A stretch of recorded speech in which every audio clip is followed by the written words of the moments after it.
কারণ যিনি মনের চিকিৎসা করেন, হ্যাঁ, আজ চিকিৎসক দিবসে থাকবেন। কাউন্সেলিং করেন যিনি, মনের চিকিৎসা করেন যিনি, আমাদের ভালো রাখেন যিনি, সেই দীপাতলা পাত্র, তিনি আমাদের সঙ্গে থাকবেন। আর কোন টপিক নিয়ে কথা? এই যে এখন দেখবেন চতুর্দিকে ভর্তির ব্যাপার চলছে, এই আইআইটিতে ভর্তি চলছে, এই নিটে ভর্তি চলছে, ডাব্লিউজেই রেজাল্ট বেরিয়েছে, এবং সেখান থেকে কিন্তু আমাদের রাজ্যেও কিন্তু বিভিন্ন বিভিন্ন সংস্থায়, বিশেষ করে ইঞ্জিনিয়ারিং কলেজগুলোতে ভর্তি হচ্ছে। আর ইঞ্জিনিয়ারিং কলেজ মানে কিন্তু আমাদের মধ্যে ধারণা এবং ঘটনা যেগুলো ঘটেছে, যে সারাক্ষণ একটা র্যাকিং র্যাকিং র্যাকিং, এবং সত্যি কথা বলতে কি, আমরা প্রচুর প্রচুর টাকা দিয়ে হয়তো বা হাই ফাই জায়গায় আমাদের বাচ্চাদের ভর্তি করছি, আমাদের ছেলেপুলেদের ভর্তি করছি, কিন্তু তারা ওই আইআইটি কিংবা নিট কিংবা ওই সমগোত্রীয় সংস্থাগুলোতে যে কোর্স করতে যাচ্ছে, সেই টাফ কোর্সটা ওদের পক্ষে নেওয়ার মতো তো। কি বলবেন আজ দীপাতলা পাত্র, যিনি আমাদের সঙ্গে একটু পরেই থাকবেন 107 FM রেইনবোর নমস্কার কলকাতায় লাইভ। আর এই মুহূর্তে কিন্তু না, এই মুহূর্তে জানি না, সেই কারণে গান বেরোতে রিকোয়েস্ট পাঠাচ্ছি, কিন্তু এই গানটা শুনে দিচ্ছে আরপি কার, অভিজিতের রিকোয়েস্টে। কথা তো আমরা জানি, কিন্তু এই চিকিৎসক দিবসে আমরা সাধারণত যে কাজটা করে থাকি, শুধুমাত্র শারীরিক অসুস্থতার কারণে চিকিৎসাগুলো করে থাকি, কিন্তু মনের চিকিৎসা, মনের ঘরে যে বসত করে যারা, গান গাই, সুরে সুর দিই, কিন্তু মনের ঘরে চিকিৎসা সেভাবে কি সত্যি আমরা করে থাকি? আজ এমন একজন মানুষ আমাদের সঙ্গে রয়েছেন, যিনি দীর্ঘদিন ধরে সাইকোলজিক্যাল কাউন্সেলিং করে চলেছেন। তাকে আমরা বলে দেখি সাইকোলজিক্যাল কাউন্সিলর এবং একই সঙ্গে সমাজসেবী। আমি এর আগেও বলেছি, দীপা তলাপাত্র আজ থাকবেন আমাদের সঙ্গে 107 FM রেইনবোর নমস্কার কলকাতায় হ্যালো ডক্টর বিভাগে। Hello doctor. এই হ্যালো ডক্টর বিভাগে এই মুহূর্তে কিন্তু আমাদের সঙ্গে রয়েছেন সাইকোলজিক্যাল কাউন্সিলর এবং সমাজসেবী দীপা তলাপাত্র।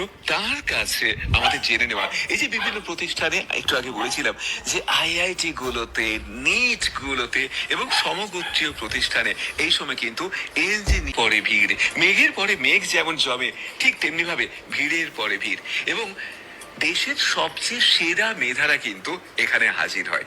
সেই তাদের মধ্যে এই যে এত প্রতিযোগিতা, এত ট্যালেন্ট নিয়ে বিভিন্ন সংস্থায় ভর্তি হওয়া, সেই তারাই কিন্তু একটা সময় ঝরে পড়ে। কিন্তু কেন ঝরে পড়ে?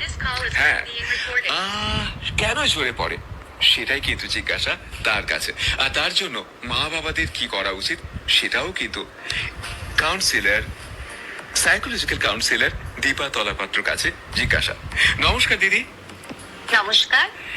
হ্যাঁ, যে প্রশ্নটা ছিল সুপ্রভাত, আপনার কাছে জিজ্ঞাসা যে এই যে অকালে ঝরে যাওয়া, যেগুলোর যেসব ভুলের একেবারে বিকশিত হওয়ার সুযোগ ছিল, আমাদের কিছু ভুলে, আমাদের জেদে, আমাদের তীব্র একটা আকাঙ্ক্ষার কারণে তারা ঝরে যায়, সেই ঝরে যাওয়ার হাত থেকে কি করে আমরা বাঁচাবো?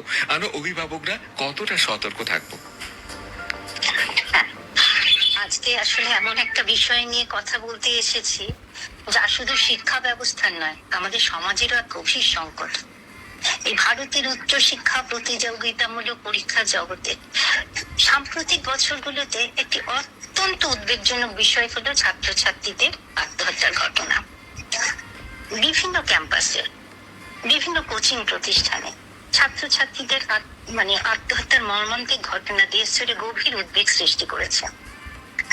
কিন্তু মেধাবী তরুণ বা তরুণীর জীবন এভাবে শেষ হয়ে যাওয়া শুধু একটি পরিবারের ক্ষতি নয়, দেশেরও অপূরণীয় ক্ষতি। ঘটনার কথা শুনলে আমাদের বুকে রক্ত হিম হয়ে যায়, দম বন্ধ হয়ে যায়, শরীরে মনে হয় শুরু হয় প্রচন্ড অস্থিরতা। আমরা আর্তনাদ করে উঠি, হায় রে ভগবান, কেন এমন করলো? একবারও বাবা মার কথা ভাবলো না? একটা হাড় হিম করা আতঙ্ক আমাদের গ্রাস করে নেয় নিমেষে। প্রায়ই খবরের কাগজ বা টেলিভিশনে দেখি এই খবর, তখন সেটা নিয়ে কয়েকদিন আলোচনা চলে, তারপরে আমরা আবার সব ভুলে যাই। কিন্তু একটা প্রশ্ন তো থেকেই যায়, কেন এমনটা হচ্ছে? প্রশ্নটা হলো, আমরা কি শুধু একটা মেধাবী ছাত্র বা ছাত্রীকে হারাচ্ছি, না আমরা হারাচ্ছি একটি পরিবারের স্বপ্ন, একটি সমাজের সম্ভাবনা এবং দেশের ভবিষ্যৎ?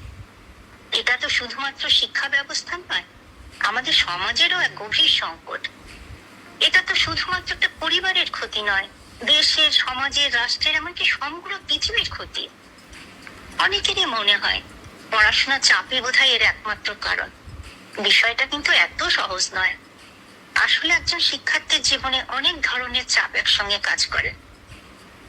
অতিরিক্ত প্রতিযোগিতা, পরিবারের প্রত্যাশা, র্যাগিং, ব্যর্থতার ভয়, একাকিত্ব, মানসিক চাপ, টেনশন, নিজের সমস্যার কথা কাউকে মন খুলে বলতে না পারা, বিষণ্ণতা, হতাশা, সব মিলিয়ে সে কিন্তু ক্রমে মানসিক অবসাদের শিকার হয়ে চরম হতাশায় চলে যায়। এই অবস্থা থেকে মুক্তি পাওয়ার জন্য ছটফট করতে থাকে। কোনো উপায় খুঁজে না পেয়ে সে তখন চরম সিদ্ধান্তটাই নিয়ে ফেলে নিজেকে শেষ করে দেবার। মনে করে এতেই সমস্যার সমাধান হবে। সমস্যা থেকে পালিয়ে বাঁচতে চেয়ে জীবনের থেকেই পালিয়ে যায় সে।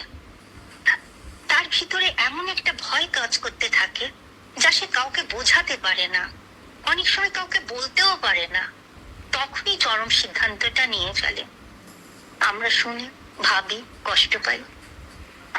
আসলে অনেক ধরনের চাপ তার উপর একসঙ্গে কাজ করতে থাকে।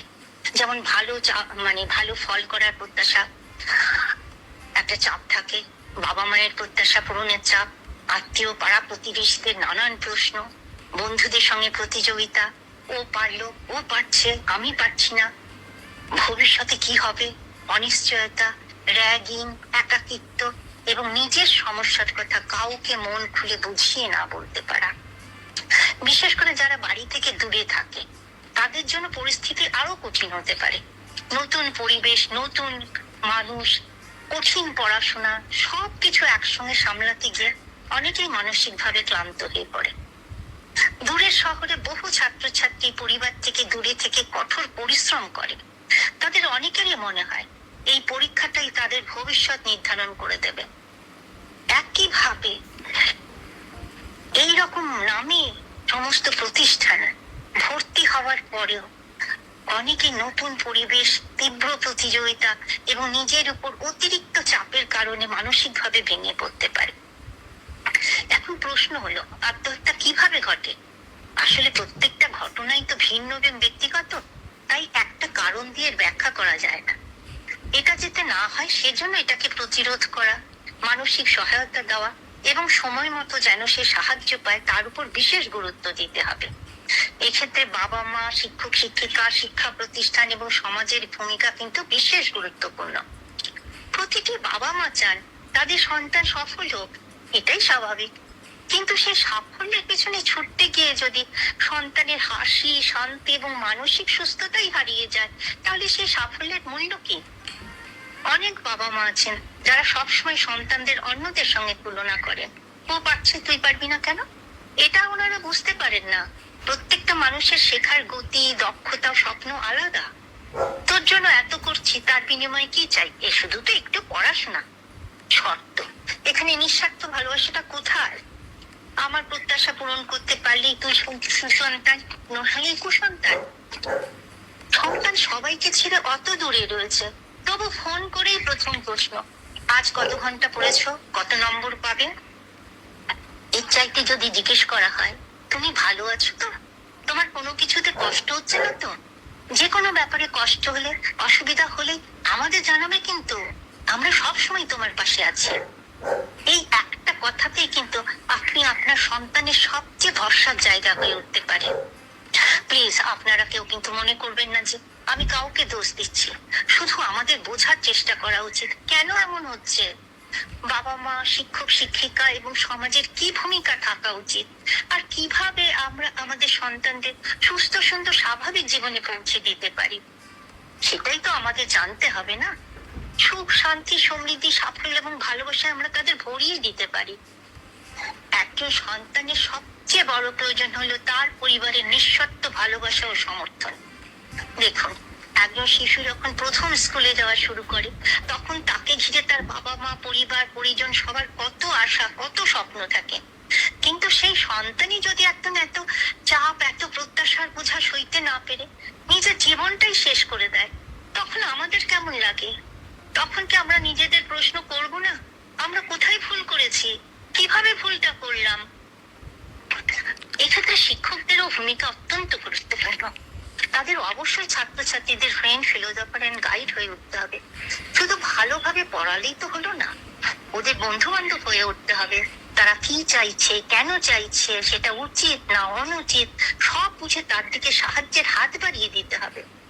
হঠাৎ যদি কোনো স্টুডেন্ট চুপচাপ হয়ে যায়, ক্লাস এড়িয়ে চলে, বা তার আচরণে যদি কোনো অস্বাভাবিকতা লক্ষ্য করা যায়, তাহলে সেটাকে গুরুত্ব দিয়ে তার কাউন্সিলিং এর ব্যবস্থা করতে হবে। ওকে, থ্যাংক ইউ। আসলে অনেকটা সময় আমাদের আশা করি আমাদের লিসনাররা বুঝতে পেরেছেন যে কোন কোন দিকগুলো আপনি বলতে চাইছেন। অনেকটা সময় হয়ে গিয়েছে, ঠিক আছে। আপনাকে অনেক অনেক ধন্যবাদ। পরবর্তী সময় ডেফিনেটলি আপনার সঙ্গে আরো কথা হবে। তাহলে আজকের মতো আপনাকে ধন্যবাদ। আমাদের সঙ্গে ছিলেন সাইকোলজিক্যাল কাউন্সিলর এবং সমাজসেবী দীপা তলাপাত্র। প্রতিষ্ঠানগুলিরও বিশাল ভূমিকা আছে। নিয়মিত মানসিক স্বাস্থ্য নিয়ে সচেতনতা কর্মসূচি, সহজলভ্য কাউন্সিলিং পরিষেবা, র্যাগিং, অপমান ও হয়রানির বিরুদ্ধে কঠোর ব্যবস্থা নেওয়া, তাদের বিশ্রাম, খেলাধুলা ও সাংস্কৃতিক কর্মকাণ্ডে অংশগ্রহণে উৎসাহিত করা, সংকটে থাকা ছাত্রছাত্রীদের দ্রুত চিহ্নিত করার ব্যবস্থা গড়ে তোলা এবং একটি নিরাপদ ও সহানুভূতিশীল পরিবেশ গড়ে তোলা অত্যন্ত জরুরি।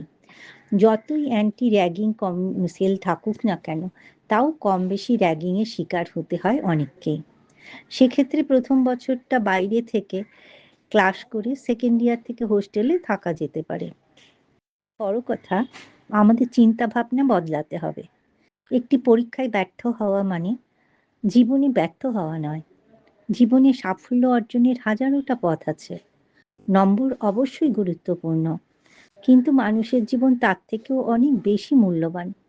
এটা মনে রাখলে বোধ করি ভবিষ্যতে এমন মর্মান্তিক ঘটনা অনেকটাই কমানো সম্ভব। কথা আমরা শুনবো, বুঝবো এবং প্রয়োজনের সময় পাশে দাঁড়াবো। সে যেন কখনো নিজেকে একা মনে না করে। এক্ষেত্রে বন্ধুদের ভূমিকাও খুবই গুরুত্বপূর্ণ। অনেক সময় একজন বন্ধুর আন্তরিক উপস্থিতি বড় শক্তি হয়ে দাঁড়ায়। বন্ধু বন্ধুর পাশে যদি দাঁড়ায়, তার সমস্যার কথা জানতে চায়, তাহলে কিন্তু সেও সমস্যা থেকে তাকে বার করতে সাহায্য করতে পারে। প্রতিষ্ঠানগুলিরও বিশাল ভূমিকা আছে। নিয়মিত মানসিক স্বাস্থ্য নিয়ে সচেতনতা কর্মসূচি, সহজলভ্য কাউন্সিলিং পরিষেবা, র্যাগিং, অপমান ও হয়রানির বিরুদ্ধে কঠোর ব্যবস্থা নেওয়া, তাদের বিশ্রাম, খেলাধুলা ও সাংস্কৃতিক কর্মকাণ্ডে অংশগ্রহণে উৎসাহিত করা, সংকটে থাকা ছাত্রছাত্রীদের দ্রুত চিহ্নিত করার ব্যবস্থা গড়ে তোলা এবং একটি নিরাপদ ও সহানুভূতিশীল পরিবেশ গড়ে তোলা অত্যন্ত জরুরি। যতই অ্যান্টি র্যাগিং সেল থাকুক না কেন, তাও কম বেশি র্যাগিংয়ের শিকার হতে হয় অনেককেই। সেক্ষেত্রে প্রথম বছরটা বাইরে থেকে ক্লাস করে সেকেন্ড ইয়ার থেকে হোস্টেলে থাকা যেতে পারে। বড় কথা, আমাদের চিন্তা ভাবনা বদলাতে হবে। একটি পরীক্ষায় ব্যর্থ হওয়া মানে জীবনে ব্যর্থ হওয়া নয়। জীবনে সাফল্য অর্জনের হাজারোটা পথ আছে। নম্বর অবশ্যই গুরুত্বপূর্ণ, কিন্তু মানুষের জীবন তার থেকেও অনেক বেশি মূল্যবান। এটা মনে রাখলে বোধ করি ভবিষ্যতে এমন মর্মান্তিক ঘটনা অনেকটাই কমানো সম্ভব। কথা আমরা শুনবো, বুঝবো এবং প্রয়োজনের সময় পাশে দাঁড়াবো। সে যেন কখনো নিজেকে একা মনে না করে। এক্ষেত্রে বন্ধুদের ভূমিকাও খুবই গুরুত্বপূর্ণ। অনেক সময় একজন বন্ধুর আন্তরিক উপস্থিতি বড় শক্তি হয়ে দাঁড়ায়। বন্ধু বন্ধুর পাশে যদি দাঁড়ায়, তার সমস্যার কথা জানতে চায়, তাহলে কিন্তু সেও সমস্যা থেকে তাকে বার করতে সাহায্য করতে পারে। একটা কথাই বলতে চাই, জীবনে কোনো পরীক্ষা, কোনো র্যাঙ্ক, কোনো নম্বর একজন মানুষের জীবনে বড় নয়। তাকে বোঝাতে হবে ব্যর্থতা জীবনের শেষ নয়, বরং নতুনভাবে শুরু করার একটা সুযোগ।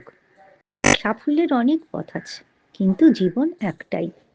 আসুন আমরা সবাই মিলে এমন একটা সমাজ গড়ে তুলি, যেখানে সন্তানেরা ভয় নয়, ভরসা নিয়ে বড় হবে। যেখানে তারা জানবে ব্যর্থ হলেও তার পরিবার, শিক্ষক এবং সমাজ তাদের পাশে থাকবে। কারণ আমাদের সন্তানদের শুধু সফল মানুষ নয়, সুস্থ, সাহসী এবং সুখী মানুষ হিসাবেও বড় হতে হবে। তাই আমরা বলি, নম্বর নয়, বরং বেঁচে থাকুক আমাদের সন্তানেরা। শ্রোতা বন্ধুরা, আসুন আমরা সবাই আজকে শপথ নিই, কোনো ছাত্রছাত্রী যেন কখনো নিজেকে একা মনে না করে। তার কথা আমরা মন দিয়ে শুনবো, তার সমস্যার কথা বুঝবো এবং প্রয়োজনের সময় তার পাশে দাঁড়াবো।